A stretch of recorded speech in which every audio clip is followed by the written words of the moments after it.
আমানতু বিল্লাহি ওয়া মালাইকাতিহি ওয়া কুতুবিহি ওয়া রুসুলিহি ওয়াল ইয়াউমিল আখিরি ওয়াল কদরি খায়রিহি ওয়া শাররিহি মিনাল্লাহি তাআলা ওয়াল বা'সি বাদাল মাউত। এটার অর্থ কি? অর্থ হচ্ছে আমানতু, আমি ঈমান আনলাম, আমানতু বিল্লাহি আল্লাহ তাআলার উপর, ওয়া মালাইকাতিহি ফেরেশতাদের প্রতি, ওয়া কুতুবিহি কিতাবসমূহের প্রতি, ওয়া রুসুলিহি রাসূলগণের প্রতি, ওয়াল ইয়াউমিল আখিরি আখিরাতের উপর, ওয়াল কদরি খায়রিহি ওয়া শাররিহি অর্থাৎ তকদিরের ভালো মন্দের প্রতি, মিনাল্লাহি তাআলা আল্লাহ তাআলার পক্ষ থেকে যেটা নির্ধারিত, অল বাসি বাদাল মাউত এবং মাউত মৃত্যুর পর পুনরুত্থানের প্রতি। তোমরা জানো যে ইমানের 7টা মৌলিক বিষয় আছে। তো এই মৌলিক বিষয়টা দেখো, আমানতু বিল্লাহি ওয়া মালাইকাতিহি ওয়া কুতুবিহি, তুমি যদি এই লাইনটা সৃজনশীলে অ্যাপ্লাই করে দাও, জাস্ট এটা লিখবা এবং অর্থটা লিখে দাও, কোনো টিচারের ক্ষমতা নাই যে তোমাকে সৃজনশীলে মার্ক কাটবে। তো ভাইয়া অলরেডি কিন্তু ইসলাম ও নৈতিক শিক্ষার আমার পুরো ক্লাসে ম্যারাথন ক্লাস আমি কিন্তু আমার ইউটিউব চ্যানেলে দিয়েছি। তোমরা দেখতে পাচ্ছ যে টপ এখানে 400 যদি তুমি এমসিকিউ করো, এখানে সৃজনশীল প্লাস হচ্ছে সংক্ষিপ্ত প্রশ্ন, সব কিছুই কিন্তু ভাই এখানে দিয়েছি।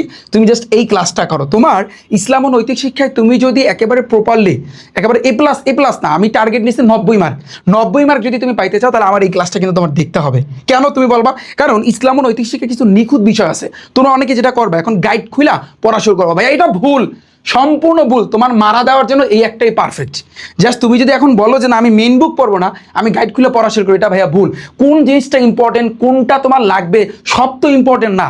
মেইন বুকের সব লাইন ভাইয়া ইম্পর্টেন্ট না, ইম্পর্টেন্ট কতটুকু আমি আমার এই ক্লাসে কিন্তু ভাইয়া দেখাই দিছি। এবং এই ক্লাসে যেহেতু তোমার সামনে একদিন টাইম আছে, তুমি এই টাইমটাকে ভাইয়া লস করো না, তাহলে কিন্তু তোমার ভাইয়া পস্তাইতে হবে। এবং আমি সুন্দরভাবে সূরা থেকে শুরু কইরা প্রত্যেকটা পার্ট তুমি যা বলো এখানে, জাস্ট এখানে কিন্তু লাস্টের দিকে তোমরা যেন লাস্টের যে চ্যাপ্টারগুলো, লাস্টের চ্যাপ্টারে কিন্তু আবু বকর সিদ্দিক রাদিয়াল্লাহু তাআলা, তারপর হচ্ছে ওমর রাদিয়াল্লাহু তাআলা, এখানে যাদের নিয়ে কিন্তু কথা বলছে সুন্দরভাবে কিন্তু আমি তোমাদের সাথে এক্সপ্লেন করেছি। সো যারা যারা ক্লাসটা দেখোনি দ্রুত গতিতে ইউটিউবে গিয়ে রিফাত একাডেমি লিখে সার্চ দাও, সার্চ দিলে আমার এই চ্যানেলটার উপর ক্লিক করলে কিন্তু ফার্স্টের দিকে দেখতে পারবা, অথবা তুমি ভিডিওতে একটা চাপ দিবা, চাপ দিলে ফার্স্টের দিকে দেখতে পারবা যে ভাইয়া টপ 400 এমসিকিউ তুমি দেখতে পাচ্ছ। তুমি জাস্ট এই ক্লাসটা দেখো, তোমার জন্য ভাইয়া বেটার হবে। আমি আবারও বলতেছি, যারা ইসলাম ও নৈতিক শিক্ষায় 90+ মার্ক তুলতে চাও, এই ভিডিওটা তোমার জন্য। তুমি যদি এই ক্লাসটা না দেখো, অনেক কিছু ভাইয়া তুমি মিস করবা এবং তোমার কিন্তু পস্তাইতে হবে। ঠিক আছে, এই জিনিসটা মাথায় রেখে তুমি একটাবার ক্লাসটা দেখো।